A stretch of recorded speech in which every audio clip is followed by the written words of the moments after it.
네, 21번부터 25번 해설입니다. 플라톤은 초월 세계인 이데아와 감각 세계인 현상계를 구분했습니다. 영원불변의 이데아는 여기 색깔을 좀 다르게 하겠습니다.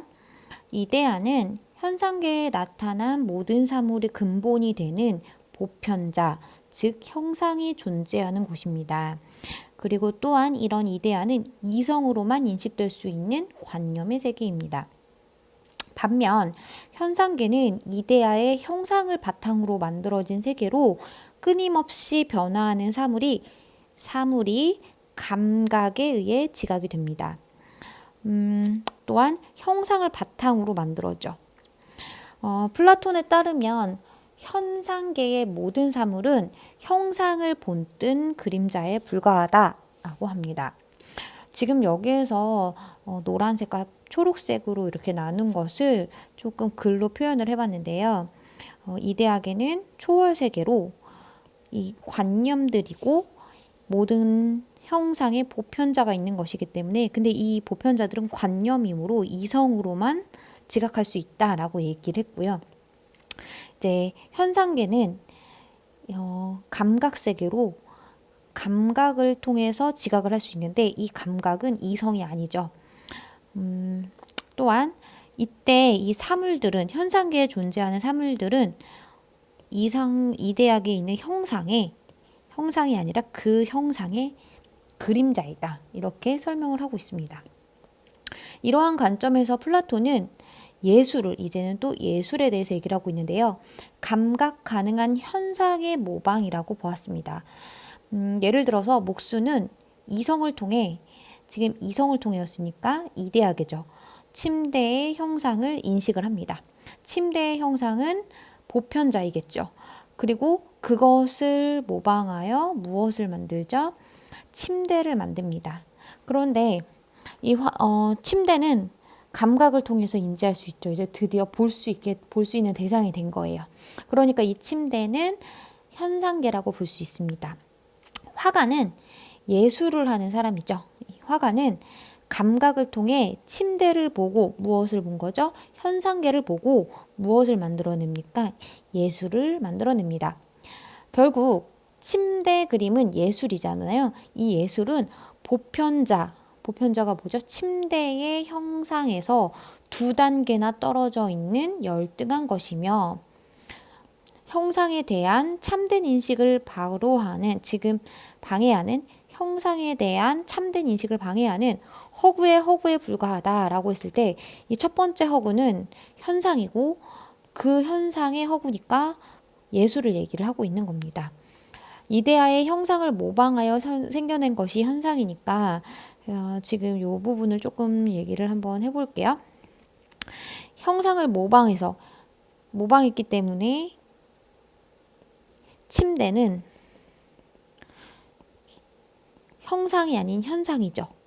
형상을 모방해서 현상을 만들어내는데 이 현상을 다시 보고 그림을 그렸으니까 그 예술은 현상을 보고 또 모방한 허구에 불과하다라고 말을 하고 있습니다. 이걸 조금 여기서 얘기를 해보면 예술은 이 사물을 모방한 거라고 볼 수 있죠. 그렇기 때문에 현상은 사물인데 이거를 모방했다는 점에서 어떻게 이야기를 하고 있습니까? 허구의 허구이다. 그러니까 이렇게 정리할 수 있겠죠. 지금 현상은 이데아계를 모방한 허구인데, 그죠? 그러니까 하나의 그림자 모방을 해서 허구인데 그걸 또 한 번 모방했기 때문에 허구의 허구이다. 이렇게, 그리고 저급하다, 열등한 것이다 라고 설명을 하고 있습니다.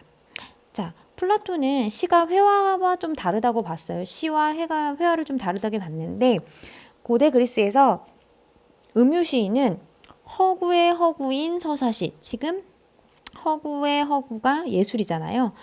그래서 이런 것들을 여러분들이 계속 같은 것이라는 걸 알 수 있어야 돼요. 예술인 서사시나 비극을 창작을 합니다. 그러니까 음유시인은 예술을 창작하는 사람이에요. 그런데 이를 작품 속 등장인물 성격에 어울리는 말투, 몸짓 같은 감각 가능한 현상으로 연기를 하면서 또다시 허구를 만들어냈다라고 합니다. 그러면 여기서 조금 더 심각해지죠. 이 연기는 허구의 허구를 다시 허구로 또 만들어내는 작업이에요.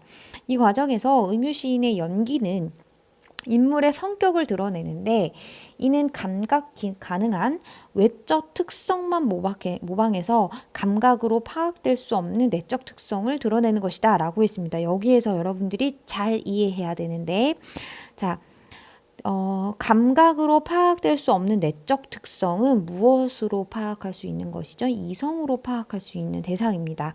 그런데 이성으로만 파악할 수 있는 대상을 무엇으로 판단한 거죠? 지금 파악한 거죠? 감각 기능으로, 감각 가능한 특성으로 모방을 해서 표현을 했다라는 거예요. 그러니까 더 단계가 높은 고급의 단계인 이성을 감각적으로 표현했다는 것이 하나의 문제점이 될 수 있습니다. 자, 요 연기와 관련돼서 하나를 더 추가해서 여기다 넣으면 연기는 허구의 허구에다가 허구를 다시 허구를 더한 것이다. 그러니까 더 저급해지겠죠. 자, 플라톤은 음유시인이 용기나 절제 같은 덕성, 그러니까 지금 용기나 절제 같은 덕성은 이성과 관련된 거예요. 이런 덕성을 갖춘 이성적인 인간이 아닌 저급한 인간의 면모를 모방할 수밖에 없다라고 합니다. 왜냐하면 이 모방을 하려면 감각적으로 모방을 해야 되는데 겉으로 드러나게끔 꾸며야 되는데 그것은 감각적으로만 파악할 수 있는 것이니까 저급하다라고 표현을 한 거죠. 예를 들어서 이 부분에 대해서 좀 더 설명을 해주고 있네요. 화를 잘 내는 인물이 있어요. 그러면 이 사람이 목소리가 거칠어지고 안색이 붉어지는 것, 이런 것들은 우리가 눈으로 볼 수 있고 귀로 들을 수 있잖아요. 그러니까 이렇게 감각적으로 우리가 파악할 수 있는 현상들을 모방을 한다는 거죠. 하지만 용기나 절제력 같은 것은 우리가 용기 있는 사람, 절제력이 있는 사람을 감각적으로 표현하는 게 생각보다 어렵습니다. 참고 있는 사람을 표현하기가 사실 어렵잖아요. 그러다 보니 플라토는 음유시인의 연기를 보는 관객들이 이성이 아닌 감정이나 욕구와 관련된 이런 비이성적인 것들만 보게 되다 보니 타락할 수밖에 없게 된다. 그러니까 이데아계와 관련된 이상적인 것들, 이성적인 것을 보지 않고 감정, 현상계와 관련된 것들을 보다 보니 타락하게 된다라고 이야기를 하고 있습니다. 지금까지 가의 이야기를 봤는데요. 이번에는 좀 문제 푸는 순서에 따라 순서를 그대로 조금 따라서 한번 풀어보도록 하겠습니다. 가와 나에 대한 설명으로 가장 적절한 것입니다. 우리는 가를 봤기 때문에 우선 지울 수 있는 걸 지워볼게요. 나는 안 봤으니까 가만 볼게요. 가는 특정 사상가의 예술을 바라보는 관점이 변화하게 된 이유라고 했는데 지금 우리가 읽었던 플라톤은 예술을 저급하다라고 보고 있고 그런 관점은 변화하지 않습니다. 그렇기 때문에 1번은 틀려요. 가는 특정 사상가 플라톤이 예술을 평가하는 데 바탕이 된 철학적 관념 이데아론을 설명하고 있죠. 그렇기 때문에 2번은 가능해요. 자, 가와 달리 나는이니까 우리가 가보다 나를 좀 더 읽어봐야겠죠. 나의 이런 부분이 있나 없나 우리가 좀 봐야겠죠. 그리고 특정 사상가가 생각하는 예술의 불완전성을 설명하고 있다라고 했는데 지금 사실 이미 가에서 예술의 불완전성을 설명했거든요. 그렇기 때문에 가와 달리 나에서만 설명했다라고 말하기도 사실은 어렵습니다. 가에서도 만약에 나에서도 이런 언급을 했다면 모두가 되지 가도 이런 설명을 하고 있습니다. 자, 나와 달리 나는 나중에 확인해보고 가는 특정 사상가의 예술관에 내재한 장점, 단점을 제시한다고 그러는데 플라톤이 예술관을 바라보는 것이 어떤 장점이 있는지 어떤 단점이 있는지 얘기하진 않았잖아요. 그냥 그 예술관 자체를 설명하고 있기 때문에 가는 이 부분은 틀립니다.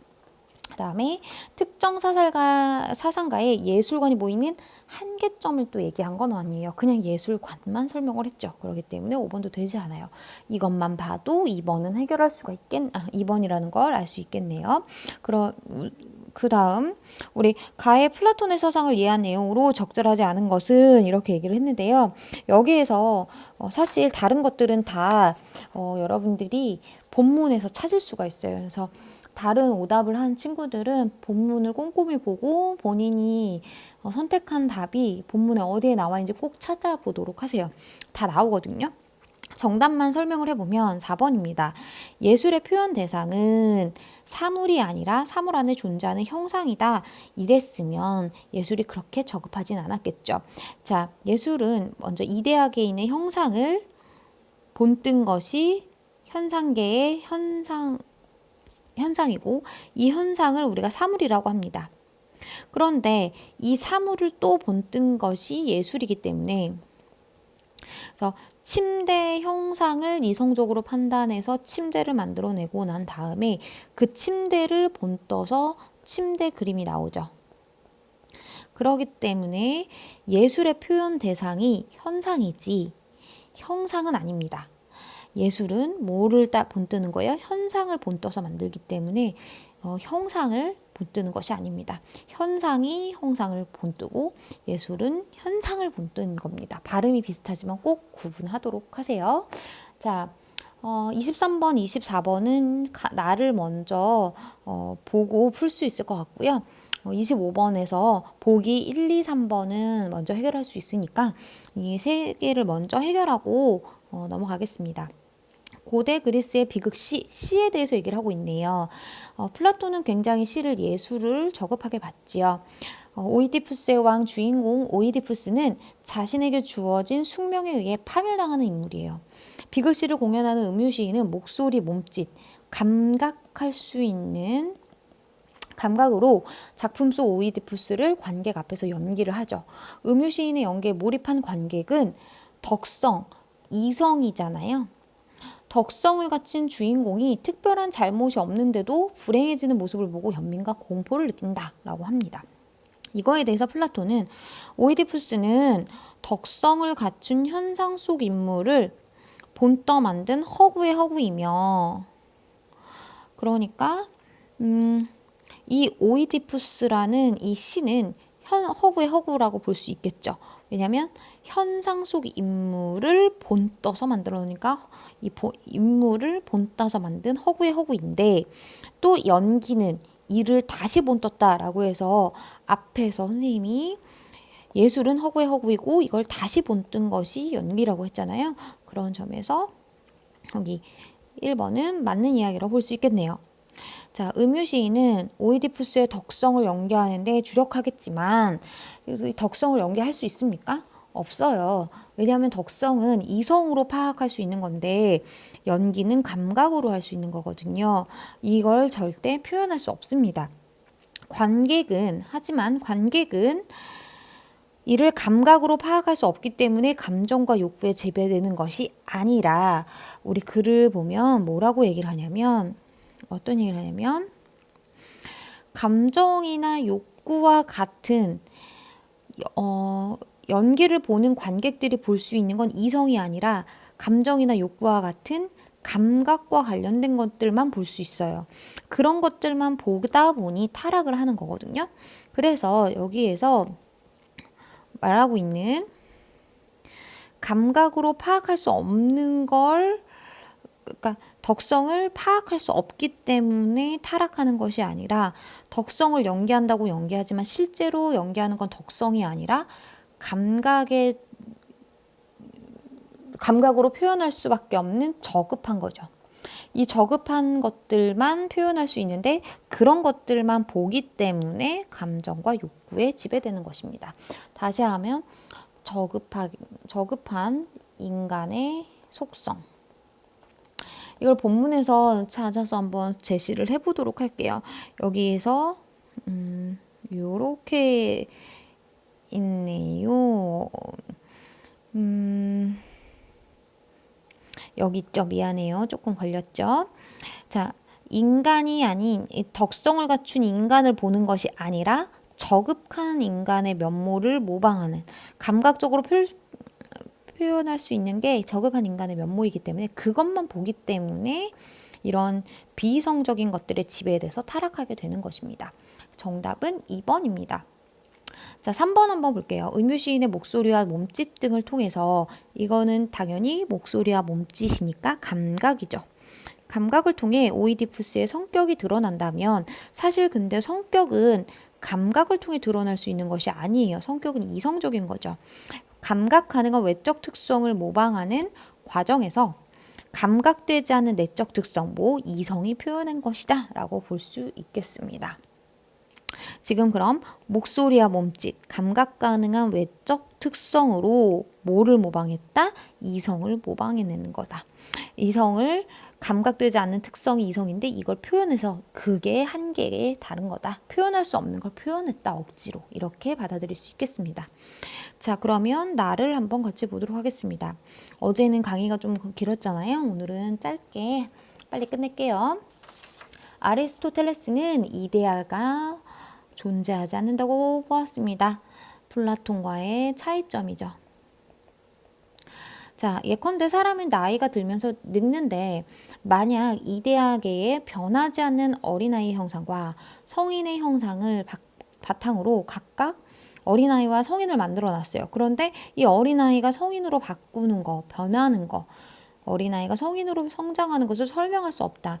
왜냐하면 각각의 형상이 있다고 했는데 이 형상이 어떻게 변화가 되냐 이걸 설명할 수 없기 때문에 그렇다면 어린아이의 형상이라는 이 형상과 성인의 형상이 존재하는 이데아계는 없는 거야 라고 설명을 했다는 거죠. 아리스토텔레스는 형상이 항상 사물의 생성과 변화의 바탕이 되는 진료에 내재한다고 봤습니다. 여기서 여러분들이 주목해야 되는 건 내재하는 거예요. 그래서 여기선 짧게만 설명을 하고 넘어가겠습니다. 즉 진료가 있고 이 진료 안에 형상이 내재했다. 이렇게 이해할 수 있겠죠. 이를 가능태와 현실태라는 개념을 통해서 설명을 했는데요. 가능태는 형상을 실현시킬 수 있는 가능적인 힘, 진료예요. 그러니까 이 진료가 가능태가 될 수 있겠죠. 그리고 현실태는 가능태의 형상이 실현된 이 가능태 안에 있는데 그 안에서 무언가 형상이 실현된 것이 현실태라는 거죠. 지금 형상과 진료, 가능태와 현실태의 관계에 대해서 지금 이렇게 조금 그림으로 그려봤어요. 예를 들어서 이걸 또 설명했네요. 도토리가 바로 가능태인데 이 도토리가 나중에 떡갈나무가 될 수 있다는 거예요. 근데 도토리가 모두가 다 떡갈나무가 되는 건 아니거든요. 이 도토리 중엔 떡갈나무가 될 수 있는 가능성이 있다는 거예요. 그래서 떡갈나무가 되기 위한 이 도토리들이 가능태라면 그 중에 떡갈나무가 된 아이는 현실태이다. 이렇게 볼 수 있다는 거죠. 자, 이처럼 생성 변화하는 모든 것들 생성했는데 얘가 변해서 떡갈나무가 되는 거잖아요. 이런 것들은 이 목적, 변화하는 목적을 향해 움직이기 때문에 가능태에 있는 것들은 형상이 완전히 실현된 상태, 이렇게 완전하게 떡갈나무가 된 완전 현실태를 향해서 나아가고 그 과정, 여기서 이렇게 가는 과정이 운동이다. 이렇게 설명을 하고 있습니다. 운동의 원인은 외부에 있지 않아요. 이 운동의 가능성은 다 어디에 있어요? 도토리라는 내부, 이 진료 안에 가능태 안에 존재합니다. 여기서 여러분들이 가장 핵심으로 알아야 되는 게 뭐예요? 내재한다. 이미 형상이 진료 안에 내재하고 있다. 이걸 여러분들이 꼭 주목을 하셨어야 됩니다. 아리스토텔레스에 있어서 이제 드디어 예술 이야기를 하네요. 예술의 목적은 개개의 사물에 내재하고 있는 보편자, 즉 형상을 표현해내는 것이에요. 예술의 목적은 가능태를 표현하는 게 아니라 무엇이에요? 형상을 표현해내는 거예요. 표현해내는 것. 이런 점에서 그는 시가 역사보다 우월하다고 주장을 했어요. 그러면 예술이 역사보다 우월하다고 했는데 그 이유는 뭐냐면 역사는 개별적인 사건들을 그냥 단순한 기록이에요. 하지만 시는 개별적 사건에 깃들어 있는 보편자를 표현했다. 이 사건을 묶어서 이 사건들 안에 있는 보편성을 설명해서 한 것이 시라고 봤기 때문이죠. 아리스토텔레스는 인간이 예술을 통해서 쾌감을 느낄 수 있다라고 했어요. 그런데 여기서 여러분들이 한 가지 좀 생각을 해야 돼요. 그래서 이제 예술을 이 글에서는 여기까지 설명해 놓고 갑자기 이제 가능태와 현실태랑 조금 벗어나가지고 설명을 하고 있거든요. 그러면 거기서 좀 벗어나서 이 설명하는 그대로를 좀 받아들이셔야 돼요. 예술은 쾌감을 느낄 수 있다. 그러니까 사실 플라톤과 다르게 예술을 좀 긍정적으로 보고 있다라고 알 수 있겠네요. 자, 비극시는 파멸하는 주인공을 통해서 인간의 근본적인 한계를 다루고 있어요. 비극시에서는 인간의 한계를 다루고 있어요. 시를 창작하면 인간 존재의 본질을 인식하는 알매 쾌감을 느낄 수 있다는 거예요. 자, 비극시 속 이야기는 음유 시인이 경험 세계의 개별자들 속에서 보편자를 여기에서 또 이렇게 볼 수 있겠네요. 이 개별자들은 진료라고 볼 수 있고 보편자는 또 뭐라고 볼 수 있을까요? 우리 형상이라고 볼 수 있겠네요. 인식해내서 그것을 다시 허구의 개별자로 표현한 거예요. 그러면 이 가능태들 중에서 현실태를 찾아 인식해서 그걸 다시 허구로 표현한 결과물인데요. 관객은 음유 시인의 연기를 통해 뭐를 느낄 수 있다? 알매 쾌감을 느낄 수 있을 뿐만 아니라 플러스 이게 첫 번째 장점이었는데 두 번째 다른 종류의 쾌감도 경험할 수 있다고 합니다. 이 다른 종류의 쾌감이 어떤 쾌감이냐면 고통받는 인물의 이야기를 통해서 연민과 함께 나도 유사한 고통을 느낄 수 있다는 공포를 얻게 되는데요. 이런 과정에서 감정이 한번 고조됐다가 해소되면서 카타르시스를 경험한다. 그러니까 첫 번째로 느끼는 것은 알매 쾌감, 알게 되면서 쾌감을 느끼는 건데 두 번째는 다른 종류의 쾌감, 카타르시스를 경험하는 것이다 라고 이야기를 하고 있습니다. 문제를 우선 바로 풀어보도록 하겠습니다. 우리 가와 나를 참고할 때 아리스토텔레스 입장에서 기억을 비판한 것은 이렇게 했는데요. 기억은 1문단에 나오네요. 현상계의 모든 사물은 형상을 본뜬 그림자에 불과하다라는 플라톤의 의견입니다. 즉 현상계의 모든 것이 뭐를 본떴다? 이데아에 있는 형상을 본떴다. 즉 이데아를 인정하고 이데아를 굉장히 더 고귀한 것으로 보는 플라톤의 입장을 비판한 것이죠. 사실 여기서 다른 거 생각할 필요가 없어요. 무슨 소리냐면 아예 첫 번째 문단에서 이데아가 존재하지 않는다라고 보면서 그 근거로 제시한 게 무엇이었죠? 어린아이가 성인으로 변화하는 것, 성장하는 것, 변화하는 것을 설명할 수 없다. 그러면서 계속 아리스토텔레스는 변화하고 성장하는 것, 운동하는 것, 이것에 대해서 이야기를 하고 있습니다. 그래서 여기 보기에서도 변화하는 것, 성장하는 것, 이런 포인트를 여러분들이 찾으면 좋게 우선 찾아야 되는데요. 먼저 이제 두 가지 차원에서 보기를 나누셔야 돼요. 먼저 여기 앞에 있는 내용이 누구의 주장이어야 될까요? 밑줄 친 것이 플라톤의 주장이어야 돼요. 기억의 입장이어야 돼요. 그러면 현상계의 사물이 형상을 본뜬 것이다. 이거는 맞죠. 이 기억의 주장 자체니까 형상이 변하지 않는 것이다. 이것도 기억이 말하긴 했어요. 형상과 현상계의 사물이 독립적이라고 말하지 않았어요. 현상계는 형상을 본뜬다라고 얘기했기 때문에 3번은 아예 되지 않아요. 형상이 현상계를 초월하여 존재한다. 이거는 이렇게 인식할 수 있죠. 현상계의 모든 사물이 형상의 그림자에 불과하다. 이것 또한 우리가 말할 수 있죠.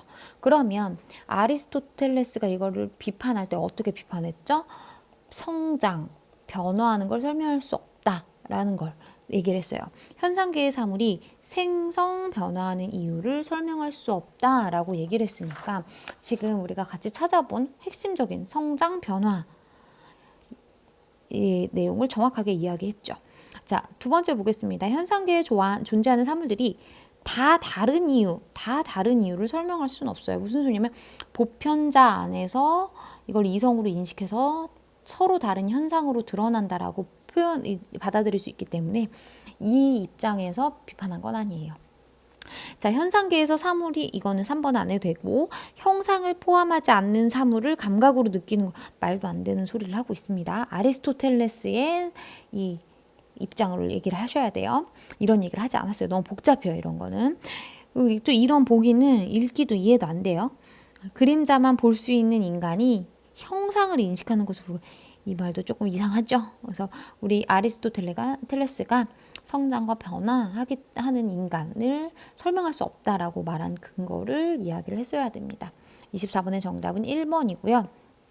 여기 있는 두 개는 아예 안 보겠습니다. 여러분들이 각각 보도록 하세요. 우리 이제 23번 보도록 하겠습니다. 형상과 진료에 대해서 이해한 건데 이제 계속해서 아까 그림으로 이해했지만 진료 안에 형상이 있죠. 그래서 진료에 있는 아이들이 운동을 해서 형상으로 갈 수 있다, 변화해도 된다라고 이야기를 하고 있습니다.